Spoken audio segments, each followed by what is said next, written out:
Good morning, everyone. So, yesterday evening, I was listening to Michael Knowles debate three feminists, and in the process of it, they came upon the topic of pornography. And Michael claimed that pornography is what has caused a lot of the sexual aggression in men and has made that pornography has made men sexually aggressive. And he referred to some study or something that evidenced this, well, if out of so and so number of men that watch pornography, most of them are sexually aggressive or whatever. And I disagreed with his claim and with how this conclusion was come to. And the reason that I disagree with that claim is because of how business works and how people work. So I want to explain this because I think it matters to people that are married. If you're a woman married to a husband, or you're a husband married to a woman, whatever the case may be, it'll end up affecting you. So this is the way that I think things work. I think that if you and your spouse go to the mall, you will naturally gravitate towards that which interests you. Okay? Your husband might go to the RC shop or Radio Shack, and you might go for shoes and jewelry.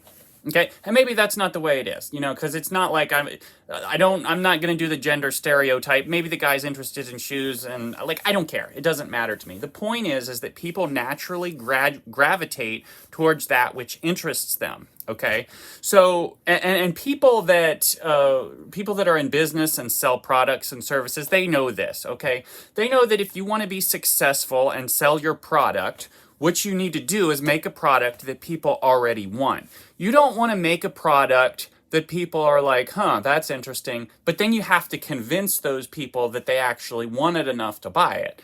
That's not good business policy. If you want to be successful, you need to make a product or offer a service or whatever it is, something that people already want. You don't have to spend any time or effort or money or marketing trying to convince them, because you know they already want it, okay?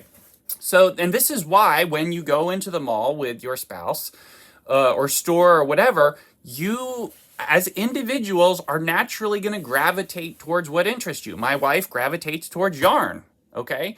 I gravitate towards Legos. And there's nothing wrong with that. But the point is that people naturally gravitate towards that which they're interested in. So pornography kind of works in a similar way. If you were to go online, you have the World Wide Web. What are you going to search for?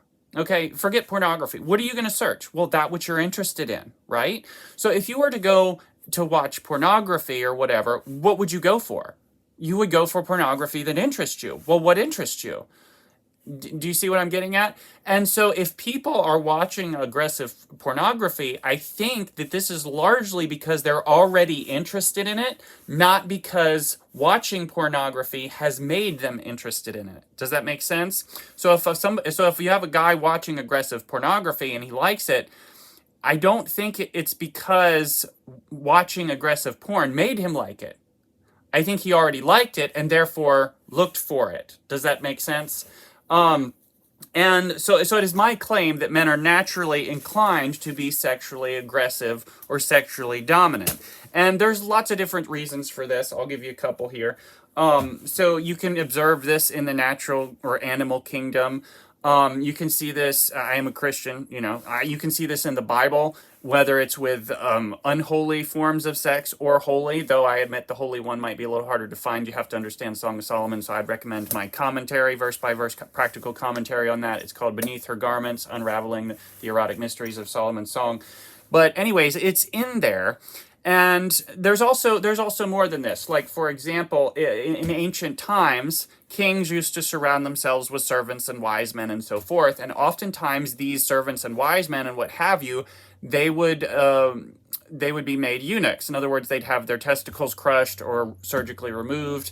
And the point of this was to make them more submissive and dependent upon the king, and so forth. And if you have servants that are supposed to serve you, that's what you want. You don't want an independent spirit that doesn't need you. You want somebody that needs you, because it's easier to control such people, right? So this is what they would do to, there's some of their servants and or wise men and what have you, people that were close to the king. They would make them eunuchs because it makes those servants, those wise men, more submissive. It makes them more dependent upon the king and more inclined to do what he says.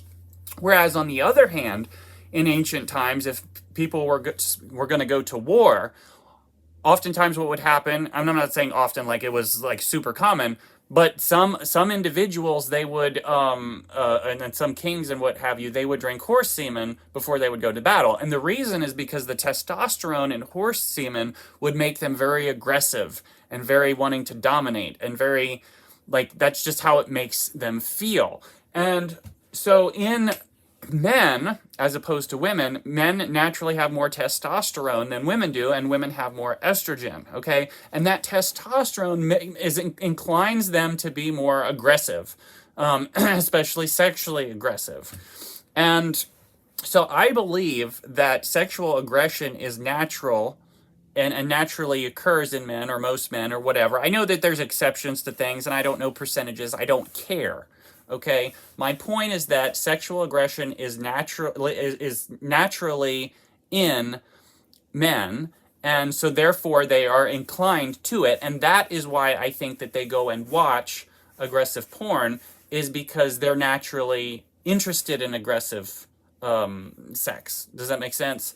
I don't think it's the other way around. I think that sometimes you can say that's true. Yes, watching it, you saw that you liked it and now you want to do it yourself, with your wife. Yeah, that's true. I'm not going to say that's not there, but that is not the most natural way to go about things. Okay, that's not a good it's not a good business policy to make something and then try to convince people that they want it. That's not good. You make something that people already want.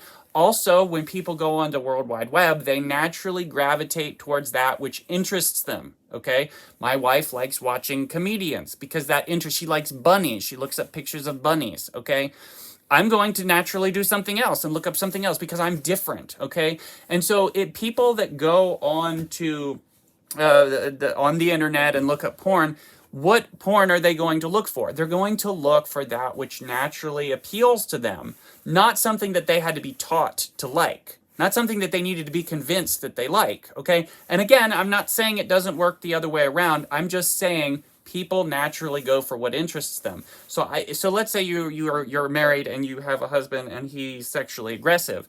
And you've been told by all these different people that, well, it's because he's watched porn. That's where it comes from. I don't think so. I think he's naturally aggressive, and that's why he watched it, and that's why he wants to do it with you. And maybe he never watched it. Maybe he did. It doesn't matter. Ultimately, what I'm trying to do is point out a problem here, and it would be really good if instead of just viewing it one way, you take a different perspective, because the perspective of, well, porn caused it, and therefore my husband's messed up because of porn, and since he's messed up, he needs to be fixed, and I'm not going to do anything that he wants. You can do that ultimately if that's what you want, but I don't think that's a healthy view or a correct view. I think what you need to acknowledge is that men are naturally inclined towards sexual aggression. And so instead of viewing your husband as having a problem and he needs to fix his problem, I think you need to realize that it's not a problem, that's just naturally how it is. Now, how you respond to that in your marriage, whether or not you allow him to engage you sexually aggressively or not, that's besides the point. But I think you got to stop viewing it as a problem that he is interested in sexually aggressive acts, because I think that that's natural for him as a man. You can blame it on porn all you want. I don't think it's going to change anything. But I will tell you this: when your husband expresses his interests and desires, and you say, "Well, you just want that because you saw it in porn. It's because of porn. You have a problem. You need to fix it." Da da da da da.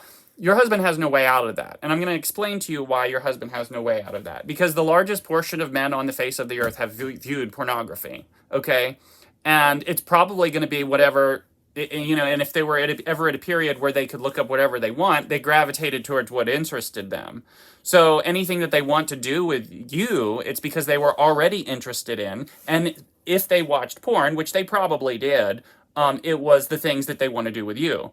So as soon as you say, well, it came from, because you saw it in pornography, that's the reason you want to do it with me, that's why you're messed up, that's why I'm not going to do it, that's why you need to get help and get fixed, you're screwing yourself. Like, he has no way out of that. That's like the Trump card. It's the card that beats all. Okay, he can't do anything about it. He can't argue it. Now, me, I will argue it because I'm stubborn and rebellious and I make sense and I can give you logic and facts. And a lot of people don't like that. But the average guy is not going to, like, they're going to have a hard time with this. You know, when you come at them with with this argument, because what are they going to do? Say they didn't watch it? Well, they're lying. Okay, so they can't lie. Say they don't want it? Well, they're lying. I mean, what is their option? I think instead of continuing to play this, well, porn made you this way and you're messed up and you need to get fixed, instead of playing that, I think you should just acknowledge, hey, this is how he naturally is. There's not a problem with him. So what am I going to do about it? How are we going to make this work? See, then you can get past that first step that everybody's tripping over. Stop tripping over that and realize the facts and get to step 2, because once you get to step 2, then you can actually get somewhere. Otherwise, you're just spinning your wheels, wasting your time. Everybody's upset and unhappy, and it's not necessary, guys. So, yes, I do think sometimes viewing something can make you want to do it, whereas before you viewed it, you didn't want to do it. I agree. That makes sense. I don't think that is the overwhelming majority of it, though. I think men are naturally inclined towards sexual aggression, just like everybody is naturally inclined to gravitate towards that which they're interested in. And I think people that sell products or services or videos or photographs online know that if you want to be successful, you give people what they're already interested in. You offer them what they're already interested in, and they will come around and consume it. They will come around and purchase it and buy it or subscribe. That's how reality works. That's how society works. That's how business works. So there you have it, friends. Don't keep getting tripped up on this. Learn something, grow. If you want more information from me, I have a website I can hook you up with it's got books and, articles and stuff that can open your mind and you can get somewhere, and instead of being stuck on the same crap that you've been stuck on for the last, 10, 20, 40 years. I have no clue. But God bless you guys. Take care. Have a great rest of the day and weekend, and we'll talk again later. Bye.